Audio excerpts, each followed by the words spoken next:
सरपंच संतोष देशमुख यांच्या हत्याकांडानंतर वाल्मिक कराड आणि धनंजय मुंडे यांच्यामध्ये असलेले हितसंबंध आणि आर्थिक संबंध यावरनं राजकारणात आणि समाजकारणातही चर्चेचा विषय बनलेला आहे। आणि त्यातल्या त्यात आता प्रश्न सुरू झालाय पालकमंत्री पदाचा।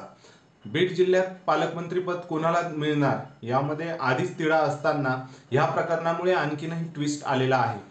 ह्या ट्विस्टमध्येच जी परिस्थिती उद्भवली आहे त्यामध्येच अजित पवार, देवेंद्र फडणवीस काय निर्णय घेत आहेत याकडे सर्वांचं लक्ष लागलेलं आहे। धनंजय मुंडे की पंकजा मुंडे, कारण दोघा भाऊ बहिणींचं जे वैर होतं, राजकीय वैर होतं, हे सर्व राज्याने अनुभवलेलं आहे आणि बीड जिल्ह्यानेही अनुभवलेलं आहे।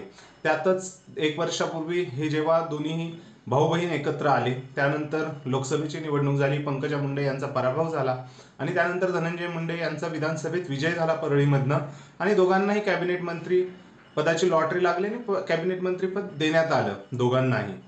एकीकडे मस्साजोगमध्ये जो प्रकार झाला त्यावरनं मंत्रीपद धनंजय मुंडे यांना देऊ नये अशी मागणी जोर धरत होती आणि त्यात त्यांना मंत्रीपदही मिळालं।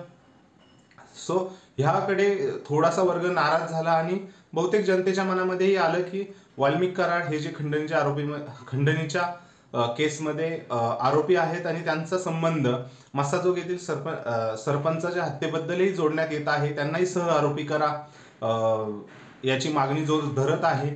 या सगळ्या गोष्टींमध्ये धनंजय मुंडे यांना मंत्रीपद मिळणं म्हणजे अजित पवार यांनाही राजकीयदृष्ट्या कठीण असा निर्णय घेतलेला आहे। असो, आता हा निर्णय झालेला आहे तर आता प्रश्न पडलाय पालकमंत्रीपद। पंकजा मुंडे आणि धनंजय मुंडे या दोघांमध्ये रस्सीखेच असताना, कारण हे पालकमंत्रीपद राष्ट्रवादी काँग्रेसकडे होतं मागच्या टर्ममध्ये, तो यावेळेसही राष्ट्रवादी काँग्रेसकडनं धनंजय मुंडे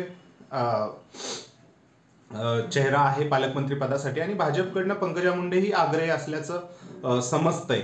परंतु आता सुरेश अण्णा धस जे भाजपचेच आहेत त्यांनीही ह्या प्रकरणी धनंजय मुंडे यांच्यावरती आरोप केलेले आहेत। पीक विमा योजना ही पीक विम्याचा जो घोटाळा आहे तोही उघडकीस येत आहे।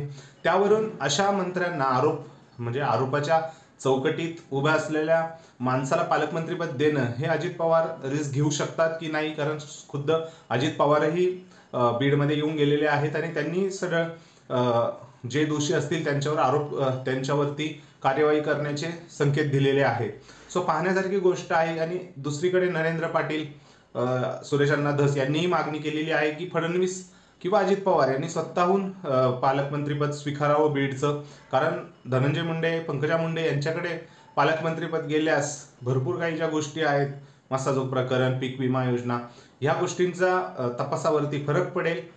सो तुम्हाला काय वाटतंय, कारण फडणवीस आणि अजित पवार यांच्याकडे पालकमंत्रीपद गेलं तर ते किती योग्य राहील आणि पुढच्या बीडच्या बीडला जे आपण म्हणतोय कानून व्यवस्था, कायद्याचं राज्य आणायचंय, बीडचा बिहार रोखण्यासाठी, तर हा जर फडणवीस साहेब आणि अजित पवार यांनी जर स्वतःकडे पालकमंत्रीपद ठेवलं तर किती फरक पडेल? तुम्हाला काय वाटतंय हे कमेंटद्वारे नक्की कळवा आणि आपल्या चॅनलला सबस्क्राईब करायला विसरू नका। धन्यवाद।